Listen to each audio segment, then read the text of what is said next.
제 챔버 zonda 힘이 zonda 모는 챔버 나게 바कर 다른 산도 실물도 돈바 특제 전라 교시험사를 내저로 저기 점검서 저걸 특제 실러일라 지면 본조장라 소란데 공제 동반보를 신제로. The Dharma, infinitely profound and subtle, is rarely encountered even in millions of eons. Now that I have seen it, heard it, and held it, I vow to realize the Tathagata's true meaning. To liberate all sentient beings, please give rise to the Supreme Bodhichitta. Today we will continue our teachings on entering the middle way. This text is incredibly important. You know, many Buddhists today feel like they don't need to study too much. They think it's enough to just learn a few basics or simply complete the 500,000 preliminary practices, studying a bit about bodhicitta, refuge, and the difficulty of finding a precious human birth. They might think this is enough. For some, if their faith is truly rock solid, that might actually work. If someone practices well, they could even attain liberation in this very life just by practicing guru yoga. That does happen. But for the vast majority of us, the wrong views and misconceptions in our minds are deeply rooted. Without a very powerful wisdom to strike at those roots and pull them out, it's hard to overcome our deep-seated ignorance, doubts, and distorted views. Without that wisdom, developing a truly unshakable faith in the Buddha and his Dharma is a real challenge. That's why I believe it is absolutely necessary for many people to study the deeper side of the middle way, as well as the teachings on prajnaparamita and logic. This is essential. Our Buddhist students are actually quite bright. They do a great job learning Madhyamaka, prajna, and even modern technology and science. They're very talented. Since people have such sharp minds, we shouldn't be afraid of learning too much. In the old days, some non-Buddhist schools used to say, don't learn too much. The more you know, the more trouble you'll have. So they said it's better not to study deeply. But the Buddha later clarified that it's not that having too much knowledge is harmful. It's that learning things in a shallow, incomplete way is what makes it meaningless. If we learn deeply, even if we learn a lot, it could still be meaningless. But if we learn well, like the Buddha, who attained omniscience and understands every single phenomenon in the world, every aspect of samsara and nirvana, does that wisdom cause him more suffering? Not at all. There's no such fault. Look at Manjushri or the great lineage masters of the past. Their wisdom was far greater and sharper than ours, yet they didn't end up with heavy afflictions just because they studied too much. That never happened. Let's not even talk about others. Take Khenpo Agon, for example. Even after his enlightenment, he continued to study the 5 great treatises, including how to practice entering the middle way. His biography makes this very clear, so don't be afraid that learning too much will block your practice. Some teachers in the past said you shouldn't study too much because it becomes a cognitive obscuration that hinders liberation. Honestly, that's just wrong. This kind of statement is completely mistaken. They don't understand what a cognitive obscuration actually is. Wisdom isn't an obstacle. Wisdom is the sharpest sword. We have to cut through ignorance. So we need to study these various profound treatises. It's essential. Life is so short. I really hope that we Buddhists don't just stay stuck on a few simple texts or sutras or a single piece of advice forever. If we do, we might never develop a truly deep, certain understanding of the Dharma. Compared to the great masters of the past, we might think we are well read and learned, but honestly, we are quite narrow-minded in comparison. Compared to the great masters of the past, how many treatises or sutras has the average person really studied in a lifetime? How many have they truly mastered? Life is really short. If life were longer, I'm sure we'd all be interested in learning much more. But it always feels like there isn't enough time. I remember the 5 collections of Madhyamaka that we discussed yesterday. There's a master named Tsoshi Lodan who wrote a commentary. I've carried that commentary with me for many years, always wanting to translate it. Very few people in the Chinese Buddhist tradition today truly understand Nagarjuna's 6 collections of reasoning. Even in the Tibetan tradition, there aren't many. I received the transmission for these in the past. I heard that Khenpo Tepa used to teach them at Domang Monastery. At the time, when I saw Tsoshi Lodan's commentary, he lived during Mipham Rinpoche's time, and Mipham Rinpoche actually corresponded with him. They had some exchanges. He was a brilliant master from the Daofu area. He had tremendous wisdom. At the time, I wanted to translate his commentary on the 6 collections, but I just don't know if I'll ever have the time. I suppose I'm insatiable when it comes to the Dharma. especially when it comes to the teachings, whether it's studying, listening, or translating. I'm deeply passionate about it. I'm sure many people are tuning in now to listen to Entering the Middle Way because, as usual, whenever a new teaching is announced, everyone gets excited. That's how we are. We all rush to listen. Many people will come, but after the initial excitement, things usually go one of two ways. Some people will stay from beginning to end, taking it very seriously. They'll probably take notes on all the key content, consult other related commentaries, and really see it through to the end. Others might just be tourists listening while they eat or drink, just casually going through the motions. That's a possibility. And then there are those who start with great passion but fade out halfway through. They don't really go deep in their listening. It's basically like listening to a pop song. Of course, sometimes for people living in cities with jobs. With life and work demands, all sorts of situations exist. In that case, listening even a little is better than nothing. At least the attitude toward learning is right. But if you truly want to master the middle way and you have the time and energy, I strongly suggest you study it thoroughly. In the learning process, I'm also planning to provide everyone with the auto-commentary translated by Master Fazun. I'll make it available to you all. At the same time, Khenpo Tepa also wrote a commentary primarily based on the auto-commentary. If you have time, you should check out other related commentaries as well. Set a goal for yourself right now and make a commitment. I will finish this entire teaching. In the process, I will consult these commentaries. I'll read these commentaries at least once, twice, or 3 times. When we were studying the Middle Way back in the day, we put every ounce of our energy and time into it. We were willing to devote everything to it. We were so fascinated and had so much faith. I remember my classmates back then all had their favorite celebrities, stars like Leslie Cheung, Andy Lau, or Liu Xiaoqing. My classmates were like that. But I remember thinking that while they loved those stars, I loved Master Chandrakirti, Nagarjuna, and Shantideva. In our hearts, they far surpassed any worldly celebrity, great figure, or star. We were completely captivated by their wisdom. I've always felt that if you come into this world and don't understand the meaning of the middle way, you haven't really grasped the heart of the Buddha's teachings. I still believe that today. Being a Buddhist is more than just taking refuge or becoming a monk or nun and keeping precepts, though those are wonderful and part of what the Buddha taught in the Tripitaka. Such conduct is rare and precious, especially in this degenerate age. But more importantly, as a follower of the Buddha, you should try to grasp at least some of the meaning of prajna paramita and the luminous nature of wisdom. You should at least grasp some of this. If you don't, it's a bit of a pity to just be a practitioner in name only. It's like a person who lives in a wealthy household with tremendous assets, including lots of gold, but the owner doesn't actually possess the most valuable parts. They might think they own the house because they have the building. They think they're the real owner of this home, but actually the most precious thing inside, the most valuable, unchanging thing, is the gold. It's like that. If you don't possess the most precious thing inside and you only have the physical building or your name on some paperwork, you're not really the true owner. So, as true Buddhists, we should aim to gain some realization of prajna in this short life, at least some understanding of prajna thought. Now, when I say realization, I don't necessarily mean the deep realization of a first-level bodhisattva who sees the ultimate emptiness beyond all extremes, the deepest emptiness free from the 4 extremes and 8 elaborations. But even if you haven't reached that point yet, you should aim for what Entering the Middle Way describes, having genuine, uncontrived compassion, bodhicitta, and non-dual wisdom in your heart. At the same time, you should also have some realization of the true prajna thought. Without that, just doing some charity work or looking like a monk is a bit hollow. It reminds me of the story of Lord Atisha meeting 2 monks. They were getting along quite well at first, but the moment Atisha started talking about the Heart Sutra, one of the monks literally covered his ears and ran away. Atisha later said that if you don't understand the true ultimate reality, simply holding on to the external image of being a Buddhist doesn't have much meaning. It's the same way today. Among us Buddhists, there are all kinds of people practicing virtue. Some spend their time in study and contemplation.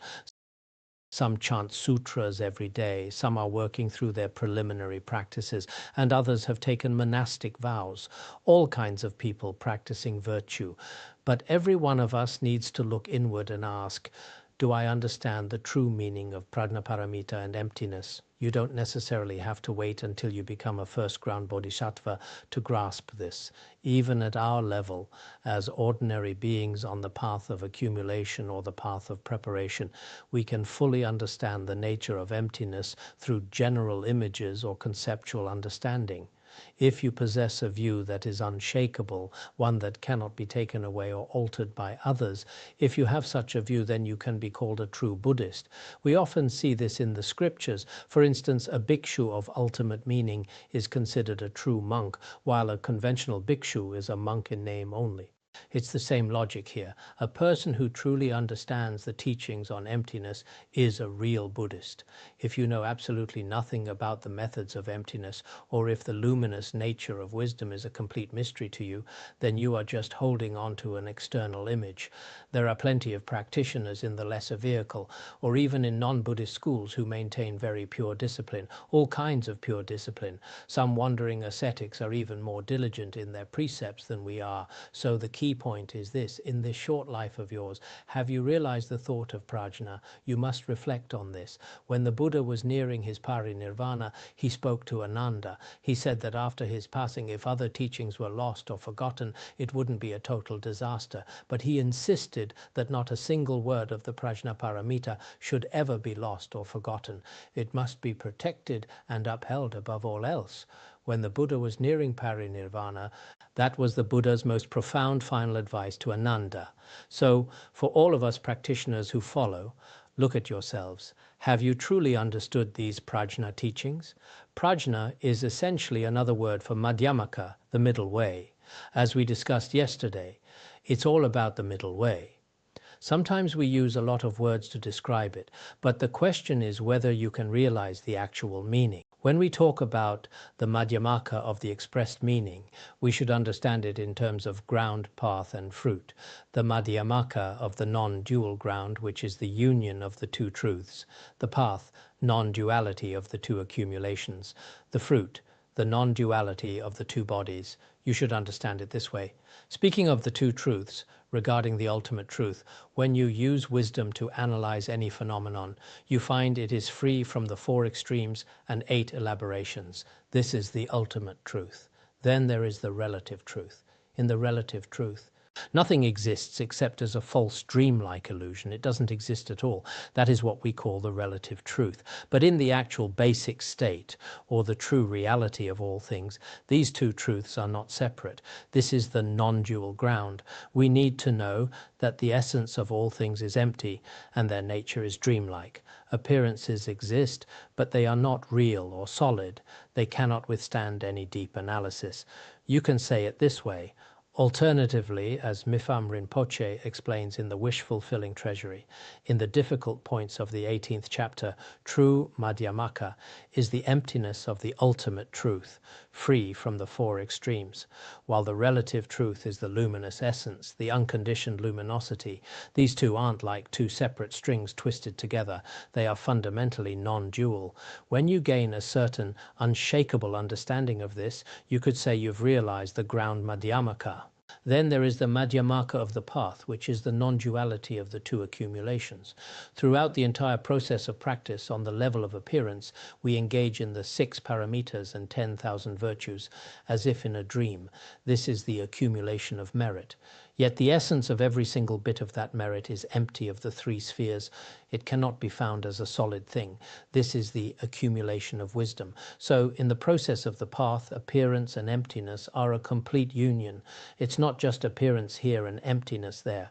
The accumulations of wisdom and merit are completely integrated. It is a state that is perfectly balanced without leaning to either side.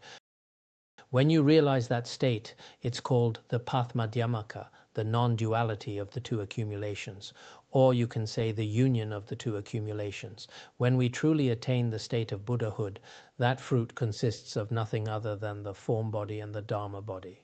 The form body manifests in various ways before sentient beings. For instance, before pure beings, it appears as the pure Sambhogakaya to provide benefit. Before impure beings, it manifests as the Nirmanakaya to help them. Yet all these diverse manifestations are actually non-dual with the Dharma body. In their essence, they are like the moon reflected in water. Although the 27 enlightened activities of a Buddha are spontaneously accomplished and flow without interruption for the sake of those to be tamed, they possess no solid reality whatsoever. This is what we call the fruit of the two bodies, the union of the form body and the Dharma body. So throughout the entire framework of ground, path and fruit, what is the single thread that connects everything? It is the principle of appearance without self-nature. On the surface, there are appearances. If we speak from a deeper level, these are the manifestations of luminosity. From our perspective as ordinary beings, they are dreamlike appearances. Whether we are talking about the ground, the path, or the fruit, this concept that things appear yet lack inherent existence runs through the entire system. From the beginning to the end, one must understand the union of appearance and emptiness, the union of the two truths. We speak of the union of the two truths at the ground, the union of the two accumulations on the path, and the union of the two bodies at the fruit. This is a very important matter. Therefore, when we discuss the Madhyamaka of the expressed meaning, that meaning is essentially the union of appearance and emptiness. This union of appearance and emptiness, the Buddha explained this very clearly. Now it is up to us as followers to see if we can recognize this when we perceive all phenomena. This is the ground. Not a single thing in existence falls outside of this basic state of the union of appearance and emptiness. Then moving to the path, from chanting a single mani mantra or saving a life all the way up to attaining enlightenment. Everything prior to Buddhahood is also essentialized as appearance without self-nature. Finally, when Buddhahood is actually reached, the goal is to benefit infinite sentient beings. At that point, a dream-like Buddhahood benefits dream-like sentient beings. This too is the union of appearance and emptiness. At all times, we should use this meaning to investigate. After investigating, we realize, oh, so from start to finish, everything is appearance without self-nature. This is Madhyamaka. In the eyes of sentient beings, all sorts of things appear, but when we truly use wisdom to analyze these appearances, there isn't a single truly existent thing or phenomenon to be found. In a certain sense, we can talk about a Madhyamika, or a master of the middle way. The greatest masters of the middle way would be Shakyamuni Buddha, as well as figures like Master Chandrakirti, Nagarjuna, and Shantideva. They truly understood every phenomenon within the ground, path, and fruit as clearly as if they were holding an amala fruit in the palm of their hand. They understood everything perfectly. Someone like that is called a Madhyamika. Among followers today, regardless of whether you are a monastic or a layperson or what your status is, anyone who has truly realized these teachings can be called a Madhyamika. Your identity doesn't matter, your status doesn't matter, whether you are from Africa, the Americas, or Asia, whatever kind of person you are. If you realize the true reality of all things, you are a Madhyamika. This is what a Madhyamika is. Now, this Madhyamaka, this meaning of the middle way, is what we call the Madhyamaka view. A view refers to a settled, certain way of thinking. This is called the Madhyamaka view. So what is the Madhyamaka view? It is an unshakable, certain realization of the non-duality of appearance and emptiness, or the meaning of the middle way within the ground, path, and fruit. This is called the Madhyamaka view. As to whether you have this view, you don't need to ask others. You should know for yourself. Have you mastered what the Buddha taught in the various Prajna Paramita Sutras? Have you realized these teachings? As I mentioned, there are two kinds of mastery. One is the realization of a Bodhisattva, and the other is the awakening of great masters. The awakening of these masters doesn't necessarily mean they have all reached the first or 10th Bodhisattva ground or the 10th ground, but they have gained an unobstructed, complete mastery over the entire meaning of the Buddhist path. That can be called awakening. Once you have that perspective, we can call it the Madhyamaka tradition, the Madhyamaka view, or the certain realization of the middle way. This is very important. Everyone should check, are you a Madhyamika? If so, do you have the Madhyamaka view within you? Do you possess the thought of prajna?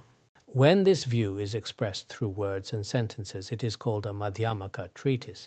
If it is expressed in the form of scripture, it is a Madhyamaka sutra.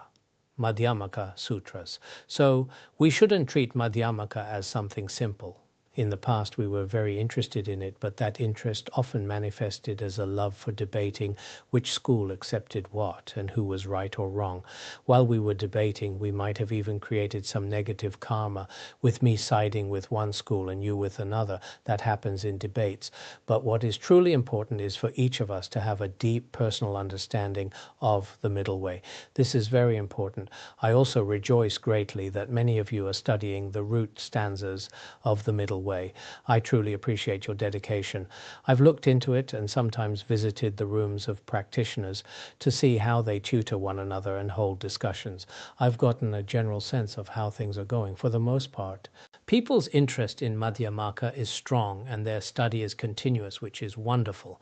But for some, it's mostly just talk, just playing with words. Whether they actually have the Madhyamaka view within them is hard to say.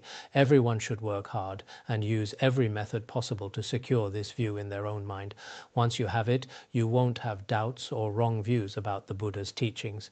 The problem with some people is that they study very well for a while, but then after some time they become just like worldly people again. This usually happens for two reasons. One is that they didn't truly realize the meaning of emptiness. If you truly realize the truth, you won't just give it up on a whim. Once you see the reality of things, you don't just walk away from it. The other reason might be that your mind isn't embraced by great compassion, so you lack the drive or interest to benefit others. That is also a factor. So everyone should really take the time to focus on these teachings of the middle way.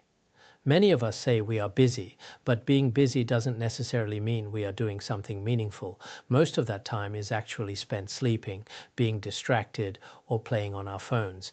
If you added up all that wasted time, it would be quite significant.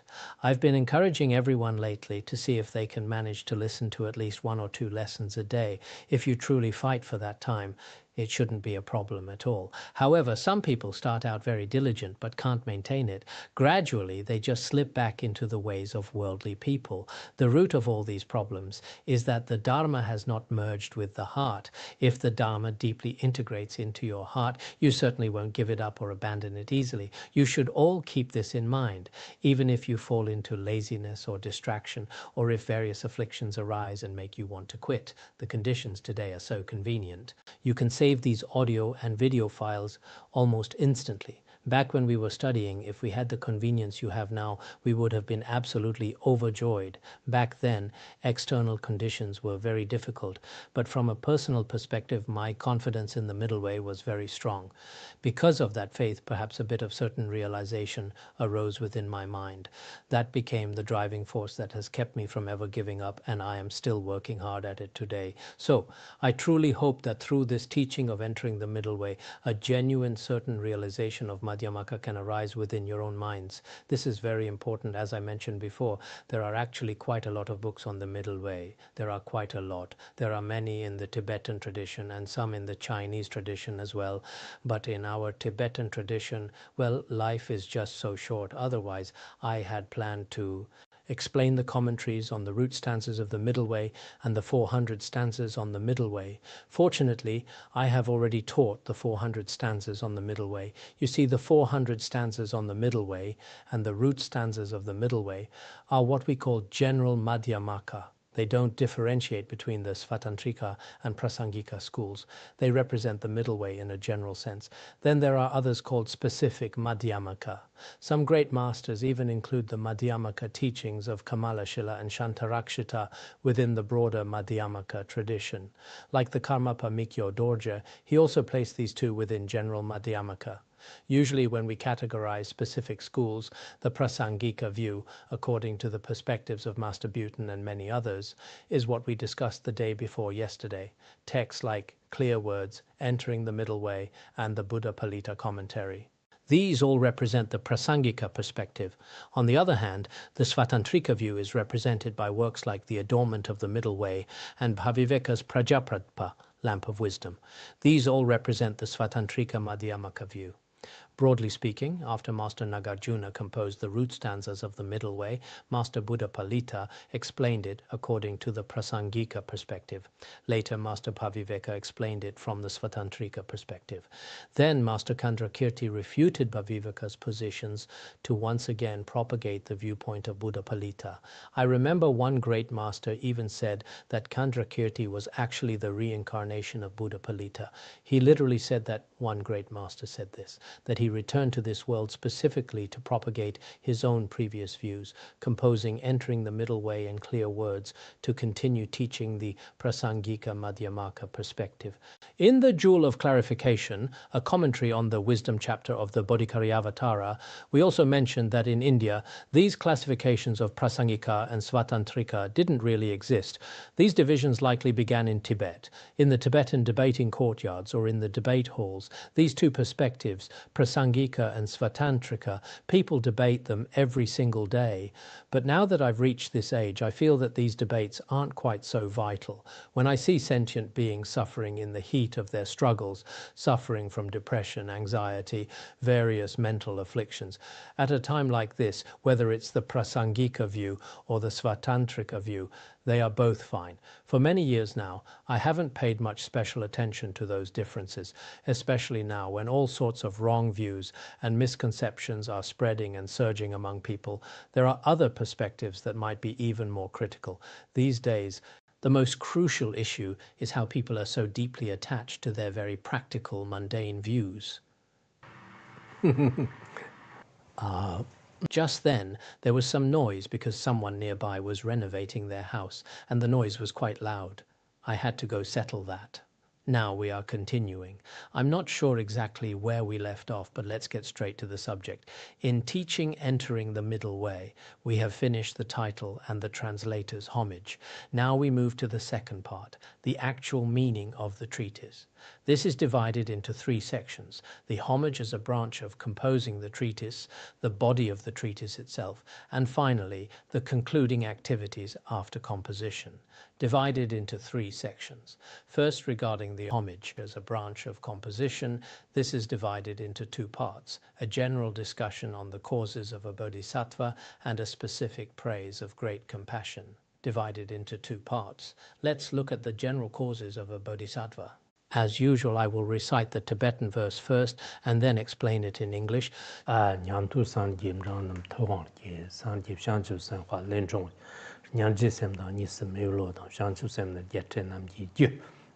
Shravakas and Pratyeka Buddhas are born from the Able One. The Buddhas are born from the Bodhisattvas. The causes of these heirs of the Buddha are the mind of compassion, non-dual wisdom, and the spirit of enlightenment. I'm sure many of you are very familiar with this verse. This verse should be very familiar. The meaning is quite straightforward. The author, Master Candrakirti, begins by praising the causes of a bodhisattva. Literally, the meaning is quite simple. Shravakas and Pratyeka Buddhas, who are also called middle Buddhas, are born from the Able One, the Buddha. And where does the Buddha come from? He is born from the Bodhisattvas. And the Bodhisattvas, where are they born from? They are born from great compassion, non-dual wisdom, and Bodhichitta. Born from these three. This outlines a kind of order of emergence for all these realized beings, the causal relationships. In modern society, people might not know the exact definitions of Shravaka, Pratyeka Buddha, or Bodhisattva, what Buddha and Bodhisattva mean. This is conceptual knowledge, so I hope you take the time to look those up or find out through other means. Essentially, it means that all enlightened beings in this world, whether they are the hearers, Shravakas, and solitary realizers, Pratyeka Buddhas, of the lesser vehicle, or Pratyeka Buddhas, or the Bodhisattvas and Buddhas, all of them ultimately arise from great compassion, non-dual wisdom, and bodhicitta. This is why, as Buddhists, we are constantly encouraged to cultivate compassion and non-dual wisdom, and to cultivate great compassion. What is the purpose? If we want to reach the state of a Buddha or Bodhisattva, this sequence is vital. So if we understand this literally in a simple way, first let's talk about Shravakas. A Shravaka is someone who hears the voice of the Buddha and then through their own study and practice spreads the sound to others. Such realized beings are called Sravakas. These are the Arhats of the Vaibhashika and Sautrantika traditions. These are called Sravakas. Now you might ask, don't Bodhisattvas also hear the Buddha's words? Why aren't they called Sravakas? While Bodhisattvas do receive such teachings, the name Sravaka here refers to a specific designation. The Sravaka mentioned here, we also quoted in the auto-commentary. In the Lotus Sutra, it says that at that time, the Sravaka realized beings heard the Buddha expound the path to enlightenment and then transmitted it to others. For this reason, we call them Sravakas, also called transmitters of sound. Did these Sravakas also listen to Mahayana teachings? They did indeed. Among the Sravaka Arhats at that time, quite a number of them listened to both lesser vehicle teachings and greater vehicle teachings. But does listening to Mahayana teachings make them the same as Mahayana realized beings? Not really. They just listened. They didn't focus their practice on bodhicitta or the vast benefit of sentient beings. This is explained very clearly by quoting the Lotus Sutra. These are called Shravakas. Then we have the middle Buddhas mentioned here. Middle Buddha refers to Pratyeka Buddha. Why call them middle Buddhas? Actually, there are several types of Buddhas. One is the lesser Buddha, the Shravaka, because they have eliminated the obscuration of the self of persons. The middle Buddha is the Pratyeka Buddha, who not only realizes the selflessness of persons, but also part of the selflessness of phenomena. And the great Buddha is a true, fully enlightened Buddha like Shakyamuni. So here we use a special term, calling Pratyeka Buddhas middle Buddhas. What are these middle Buddhas? They also depend on the Buddha's teachings to reach their realization. What kind of realization? You might have heard that Pratyeka Buddhas achieve enlightenment on their own when there are no Buddhas or Sravakas. Or other spiritual teachers around, do they just naturally become Buddhas and achieve realization directly? Not really. According to the 400 stanzas on the Middle Way and the root stanzas of the Middle Way, these Pratyeka Buddhas also relied on spiritual teachers in the past. They listened to the Buddha's instructions and later became final birth beings. When they are in their final birth, by contemplating the 12 links of dependent origination, they achieve realization on their own. So the middle Buddhas and the Shravakas, that is the Shravakas and Pratyeka Buddhas, what is their source? Their source is actually the able one. The able one. Sometimes we call the Buddha the able one, sometimes the capable sage, sometimes Shakyamuni Buddha, and so on. So the Shravakas and Pratyeka Buddhas in this world, what is their source? They are born from the Buddha. How? Because the Buddha, at whatever time, first turns the wheel of Dharma. They practice according to the Buddha's teachings and eventually attain the fruits of Sravaka and Pratyeka Buddha. So the Shravakas and middle Buddhas are born from the able one. That is the reason. The able one here refers to the Buddha. And where does the Buddha come from? The Buddha is born from the Bodhisattva. Why is the Buddha born from the Bodhisattva? Actually, there are two aspects to this. One is like Shakyamuni Buddha. At the beginning, during his causal stage, Manjushri Bodhisattva encouraged him to give rise to Bodhichitta. Then he began to develop Bodhicitta. It was through that Bodhisattva cause that he attained Buddhahood. This is one aspect. The second aspect is that every Buddha, during their time on the causal path, was a Bodhisattva for a long period. So there are these two kinds of causation. One is that someone encouraged them, and the other is that they themselves went through the Bodhisattva stage. Therefore, the Buddha is born from the Bodhisattva. The Buddha arises in dependence on the Bodhisattva. Everyone should understand this. This kind of, how should I say that, this pattern is a bit circular sometimes when you look at it. And we will also praise these Bodhisattvas here. Why do we praise them? The Buddha, including in the Ratnakuta Sutra and related scriptures, praises the Bodhisattvas first and then praises the Buddhas. Why? Because they are the cause. Like certain Indian traditions at that time, they would first prostrate to the new crescent moon. For those who worship the moon, they prostrate to the crescent. And for those who especially revere medicinal trees, they worship the seedling of the medicinal tree. Using this analogy, prostrating to a bodhisattva and prostrating to a Buddha are really no different. Therefore, it is said here that the Buddha actually originates from the bodhisattva. The reason they originate from the bodhisattva is that the related scriptures often praise the bodhisattva. The reason for praising the bodhisattva is that the source of the Buddha is the bodhisattva. Just as we often praise Prajnaparamita, the mother of Buddhas, emptiness. Why do we praise Prajnaparamita? because all four types of noble beings attain realization through prajnaparamita.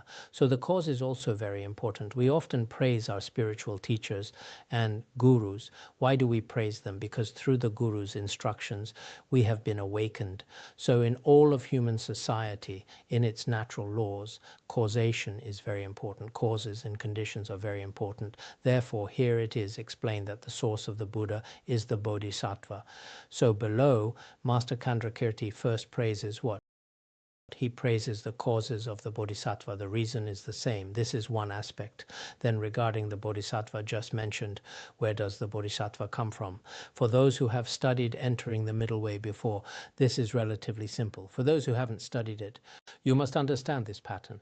Sravakas and Pratyeka Buddhas are born from the Buddha. The Buddha is born from the Bodhisattva. So where does the Bodhisattva come from? It says here, great compassion, non-dual wisdom, and bodhicitta are the causes of the heirs of the Buddha. Heir of the Buddha and Bodhisattva mean the same thing. The latter part says heir of the Buddha, the former says Bodhisattva, but in fact they both mean Bodhisattva. So what are the causes of the Bodhisattva? The causes of the Bodhisattva are actually great compassion, the wish for all sentient beings to be free from suffering and to attain happiness. This kind of mind, we will also discuss this great compassion later. There is compassion focused on sentient beings, compassion focused on phenomena, and objectless compassion. So I won't elaborate here. Great compassion is very important. Then non-dual wisdom, the auto-commentary, also explains wisdom free from the four extremes and 8 elaborations. In fact, the 6th chapter of Entering the Middle Way focuses extensively on non-dual wisdom. And Bodhicitta, in the Nagarjuna's precious garland, it is compared to a mountain king. In the precious garland, all 3 of these causes are mentioned. It says Bodhicitta is the root, like a mountain king. Compassion pervades the 10 directions, and wisdom doesn't depend on the 2 extremes. These are the causes of the heir of the Buddha. So these 3 are the causes of the Bodhisattva. So now why do we especially emphasize bodhicitta, non-dual wisdom, and great compassion? It is already explained in Entering the Middle Way. These are the causes of the heirs of the Buddha. Regarding the causes of the heirs of the Buddha, there are also different views among some great masters. Actually, I don't really want to the different views of great masters, because when great masters have different views, some of us who don't understand debate say, I follow this one, I follow that one, and really cling to it. But actually these great masters also, in order to help us truly develop wisdom, manifest in appearance various illusory debates. In reality, they are not especially attached to their own schools, but to help us develop wisdom and make that wisdom stable. So we rely on independent, autonomous wisdom to investigate. With that purpose, they manifest some debates. If we cite these debates regarding the heir of the Buddha here, is this heir a first ground bodhisattva or someone who hasn't yet reached the first ground? Generally, when we give rise to bodhicitta, we are also called heirs of the Buddha or bodhisattvas. Which of these 2 is it? On this matter, there is also some debate in the Tibetan tradition. I remember it should be in the Illuminating the Intent by Tsongkhapa. But now regarding the Illuminating the Intent, it's been over 30 years since I've seen it. At that time, the copy of Illuminating the Intent I saw was quite long and very light. That's how the Tibetan version was. The Chinese version was brought to me from Chengdu's Zhaozhui Temple by a Dharma friend named Shikai sometime in the 90s. I still have that copy. When I get back, I should show it to everyone. In that Illuminating the Intent and in these Madhyamaka texts, Tsongkhapa says that the bodhisattva here should be a bodhisattva who has not yet reached the grounds, and in other words, a beginner bodhisattva. Why? Because what is explained here, non-dual wisdom, bodhicitta, and great compassion, are all attained before the ordinary stages. So the bodhisattva here, he uses an analogy, including the medicinal tree analogy and the moon analogy. These are all directly taught by the Buddha in different sutras as analogies for beginning bodhisattvas. Using these as analogies, he feels that the heir of the Buddha doesn't necessarily refer to one who has reached the grounds. It could be someone who hasn't reached the grounds yet but has bodhicitta, or non-dual wisdom, such a realized being. Later, Gorampa of the Sakya school, he has a text called Dispelling Wrong Views, which is also a commentary on Entering the Middle Way. In it, he has some refutations of Tsongkhapa's view. Then, when establishing his own school's position, he says that the heir of the Buddha mentioned here should refer to a first ground bodhisattva and upward. What is the reason? One is that regarding the analogies just mentioned, he uses other reasoning to explain them. Also, in entering the middle way, we generally discuss the 10 bodhisattva grounds. Regarding the first ground bodhisattva, from that point on, having obtained that realization, one is truly designated by the name bodhisattva. This line, the name bodhisattva here, one is only called bodhisattva after having the realization of the first ground. It is not an ordinary beginner's designation. So usually we use the name bodhisattva, like in the way of the bodhisattva. If bodhicitta arises in one's mind stream for even an instant, from that moment one is called a bodhisattva. But this refers to a bodhisattva in terms of conduct. Here it refers to a bodhisattva in terms of view. So the heir of the Buddha here should refer to a bodhisattva in terms of view. So he believes that the bodhisattva accepted here is actually from the first ground upward. The causes for that would be the path of accumulation and the path of preparation, non-dual wisdom, bodhicitta, and great compassion. These are the dharmas of the path of accumulation and the path of preparation. These three dharmas, the dharmas of the path of accumulation and the path of preparation. So generally, in Khenpo Tepa's commentary, also basically following Mipham Rinpoche's view, it is said that the noble ground mentioned here also refers to the first ground bodhisattva. But if that's the case, the three dharmas mentioned here, great compassion, bodhicitta, and non-dual wisdom, are actually included within the path of accumulation and the path of preparation. But we absolutely must not think that these three dharmas all belong only to the path of accumulation and the path of preparation. Don't think that. From the first ground upward all the way to Buddhahood, they are never abandoned, the path of accumulation and the path of preparation. At the time of the path of accumulation and the path of preparation, these three dharmas are indispensable. From the first ground all the way to the 10th ground, non-dual wisdom is there, great compassion is there, and bodhicitta is also there. Why? Because these three dharmas are the most fundamental dharmas that run through all 10 bodhisattva grounds for all Mahayana bodhisattvas, the most fundamental dharmas.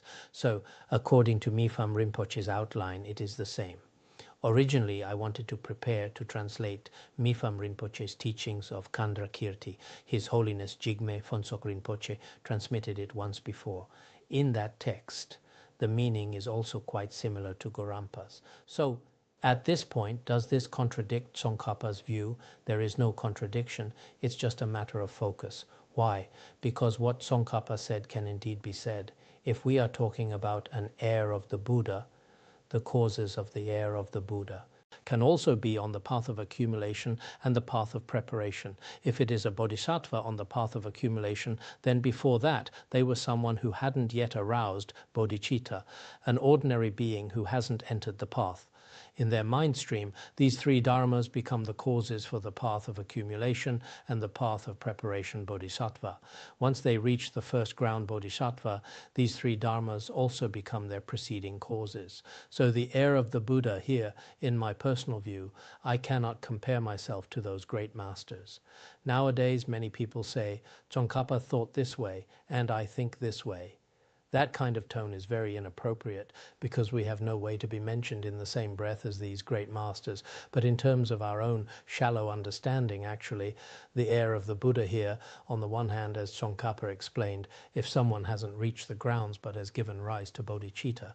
The three preceding causes are also very important. On the other hand, regarding the causes of the first ground bodhisattva discussed in this treatise, these three dharmas are also very important. So these two should have no major contradiction.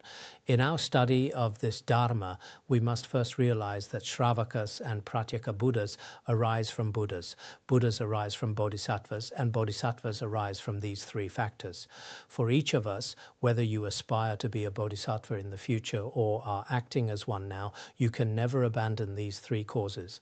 Otherwise, if you abandon these three causes, it is difficult to say if your bodhisattva path might decline. So, as true Mahayana practitioners, we must place great importance on these. Regarding the three causes of a bodhisattva mentioned by Master Kandrakirti, some masters such as Karmapa Mikyo, Dorje and others structure their outlines to show homage to great compassion, sometimes dividing it into general and specific homages. There is this division. Oh, wait, that might not be correct. What I just said might be a mistake. Let's just disregard that part. Next, we move to the next verse. Originally, I wanted to cover more today, but I seem to be a bit. Next, we discuss the specific praise of great compassion. Previously, we had the general praise for the causes of a bodhisattva, general discussion of the causes, and now we specifically praise great compassion.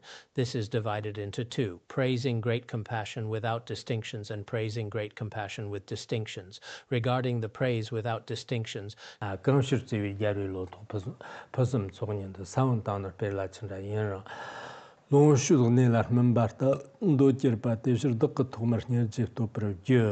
compassion alone is the seed for the Buddha's harvest, the water that makes it grow, and the ripening fruit that yields long-term enjoyment.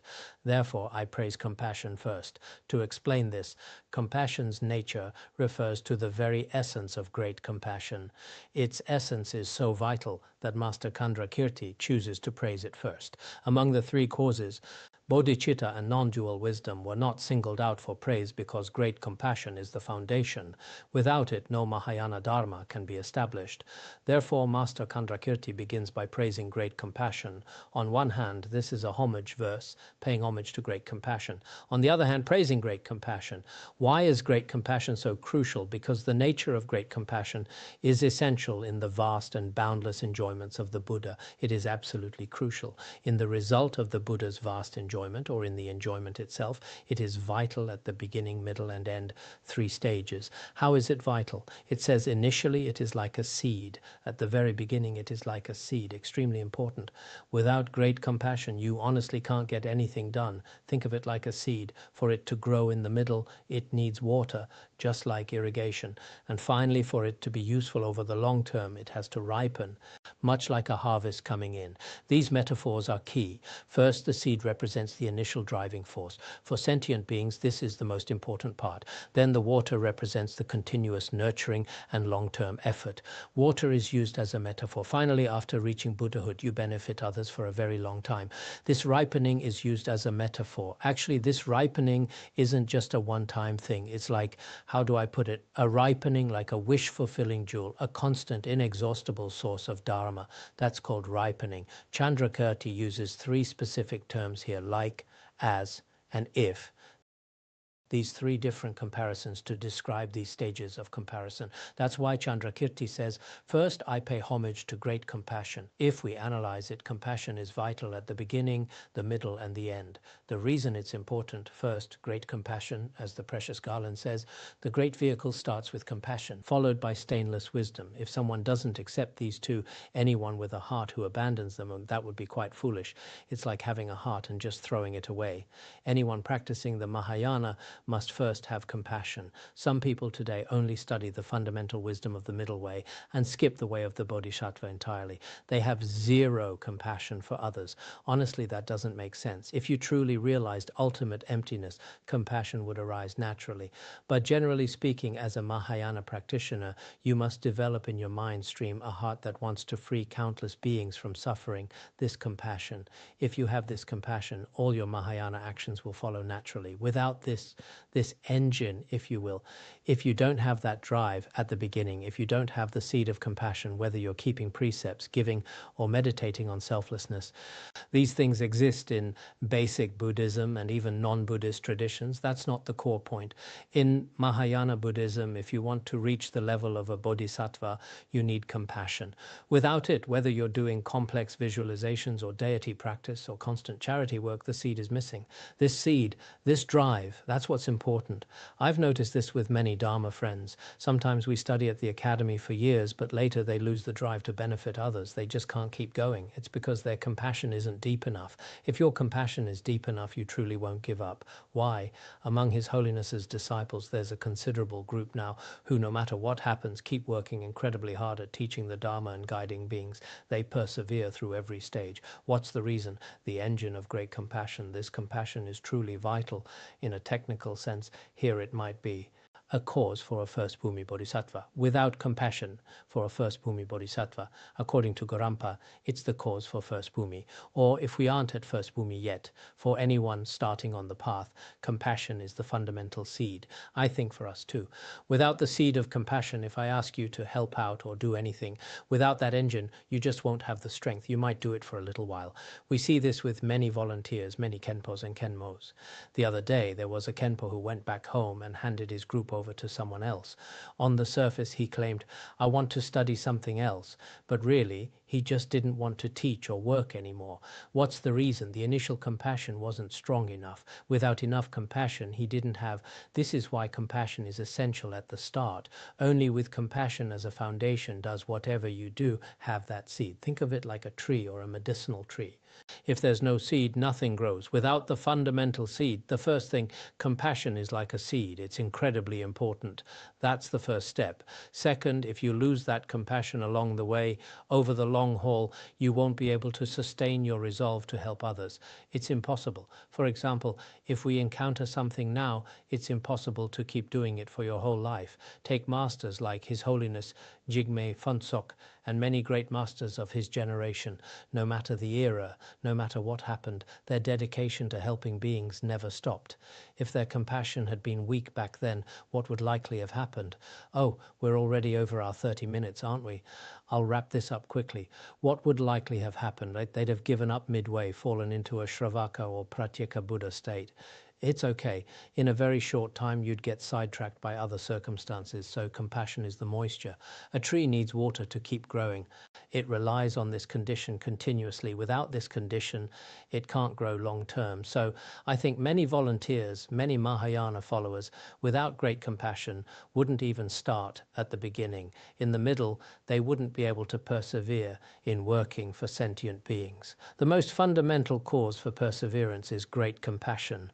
Why do some people now, when it comes to benefiting others, work tirelessly without a single thought for themselves? It's simply because of great compassion. Finally, once we reach Buddhahood, the benefit we provide to others becomes continuous. Does compassion disappear after reaching Buddhahood?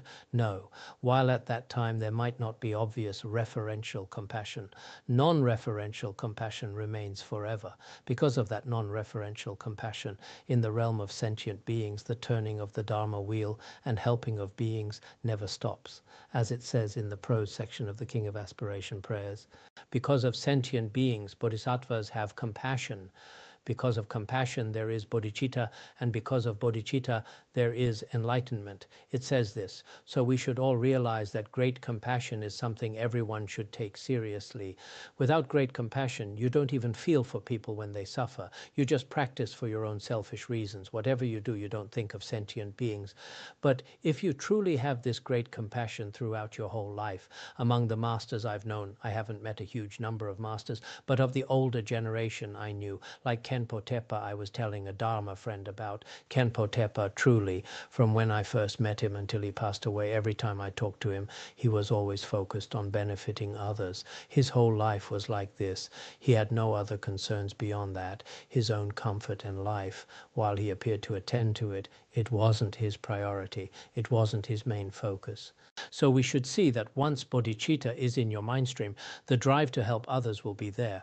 With that drive, you will persevere. With that perseverance, through this condition, the fruit of benefiting others ripens easily. It's like a farmer who continuously first plants the seed, then waters and nurtures it, and finally enjoys the harvest. When the crops come in, everyone enjoys the abundant harvest. It's inexhaustible and can be enjoyed freely. This is also a relationship of cause and effect. So it might look like what's being discussed in the introduction to the middle way is Chandra Kirti, paying respects to bodhisattvas, but actually this message is vital for our real lives, for benefiting others and practice. Great compassion is extremely important.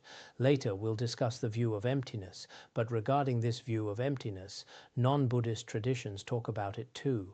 Many people today talk about it, but without great compassion. Even realizing emptiness, these people might not Sometimes I think some who study Madhyamaka now, studying Madhyamaka is great, but the key is I ask them to first study the way of the Bodhisattva, develop compassion, then study emptiness. When the view of emptiness combines with compassion, this is called the womb of compassionate enlightenment, as discussed in the precious garland and also quoted in the commentary. This is so important for everyone. Compassion and emptiness are inseparable. If you have this, your practice will succeed. And even if you don't succeed, it's okay. Sometimes I think I spend all my time translating and teaching, so I have no time for my own meditation. But I feel that's fine. I'm not doing this entirely for myself, for fame or wealth. It's not like that. If even one sentence from these texts help someone else, even if I don't succeed in my own practice, practicing that bit of altruism is the greatest practice. So please value great compassion. Because in the introduction to the middle way, the later sections focus heavily on emptiness, but before this emptiness, there are key points. First, the three causes of a bodhisattva. These three qualities are very important. Second, among them, great compassion is most important. So he generally praises great compassion. Next, I'll break it down and pay homage specifically. After categorizing, I'll explain the types of compassion to you. Okay, we'll stop here for today.